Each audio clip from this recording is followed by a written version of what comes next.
Hey everyone, and welcome to the channel. Today we'll be reviewing the S.H.Figuarts Nami Romance Dawn version. Now, if this is anything like the Luffy, then we're in for a really good figure.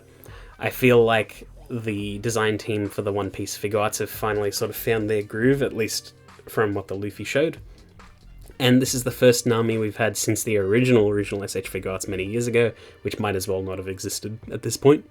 But it is interesting we didn't get a Wano version or like a time skip version of Nami, so this is the first time we've got like a modern S.H.Figuarts Nami. So it is sort of the standard that we'll be looking at for future Nami, so hopefully it makes a statement.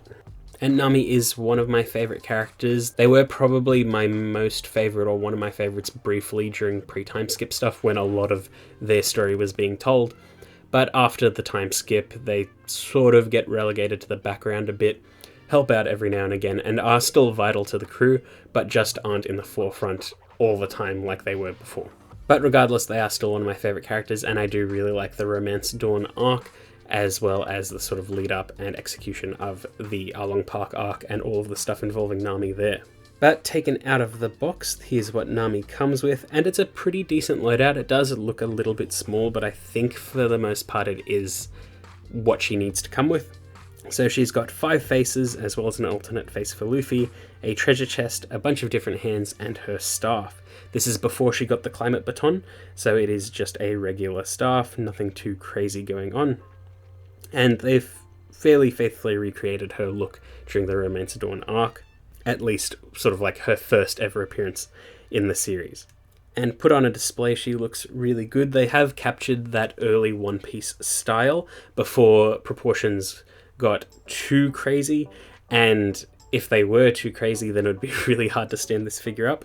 She is quite slender, but she does hold her weight quite well, and the ankles are fairly solid, so it all works out pretty well. All of the colours are nice. The paintwork for the most part is good, but some of the line work, especially on the shirt, is a tiny bit messy with the blue, but you don't really notice it too much. Here she is next to Romance Dawn Luffy, so you can see they scale pretty well together. The S.H.Figuarts Sasuke, the Jada Toys Ryu, and the Marvel Legends Wolverine, so you can see how she scales with other action figures and brands. Moving into posability, Nami's got a ball joint in the head and the neck, which allows for a pretty decent range of motion, pretty good looking down and okay up. Her arms can rotate around. It is on a ball joint, sort of like a ball hinge. There's no real butterfly. There is a swivel at the upper arm and bend at the elbow, as well as a ball hinge at the wrist. There's a ball joint in the upper chest, which allows for a decent amount of side-to-side and crunching. I do like how the back is sort of segmented to allow the shirt to bend properly. There's a waist swivel. The skirt is soft, so you can kick forward and back that far, and it's on 2 pieces, so it doesn't really get in the way of anything. She can do the splits that far, which is nice. There's a swivel at the upper leg. Bend at the knees, which I wish was a little bit deeper, but it's fine, as well as a pivot at the ankle and bend at the toe. So pretty standard S.H.Figuarts posability realistically, but also pretty good for the One Piece line, honestly. It's not super hindered by anything. There's soft goods, there's allowances for posing, and the sculpt just works consistently, which is good because that's not always the case. Nami comes with 5 faces, so she's got a bright-eyed smile out of the box. She's got an eyes closed smile. She's got a winking mischievous look with her tongue sticking out. She's got a pissed off, teeth gritted, angry face where it looks like she's sort of broken down. I feel like this is very much during the Arlong arc, which is good. And she's got a comedic shouting face, which also looks fantastic. She also comes with a face for Luffy, and he's got a stupid, idiotic, giant, grinning face, which is beautiful. I love it so much, and it really captures that early Luffy perfectly. Again, these faces are compatible with the Wano Luffy if you've got that one, so that's really cool too. And with those accessories, you can get a lot out of this figure, and it's really nice. I do like that the treasure chest can open and has treasure in it, so you have a few display options at your disposal, and it's really cool. I didn't really have any trouble getting Nami into any poses at all, but as I was posing her around and changing up the look, I noticed that she was sort of missing an accessory that I would have liked, which is the sort of like okay money symbol, that like the hand gesture that she normally would have, and like her Portrait of Pirates figure has. It feels quite synonymous with the character. It would have been nice to have. Even like money eyes, like berry eyes, would have been a good touch as well.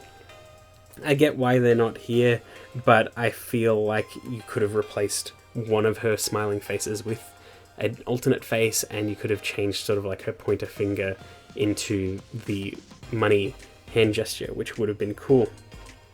Other than that, I think she comes with everything she should come with, and it is a very, very nice figure overall.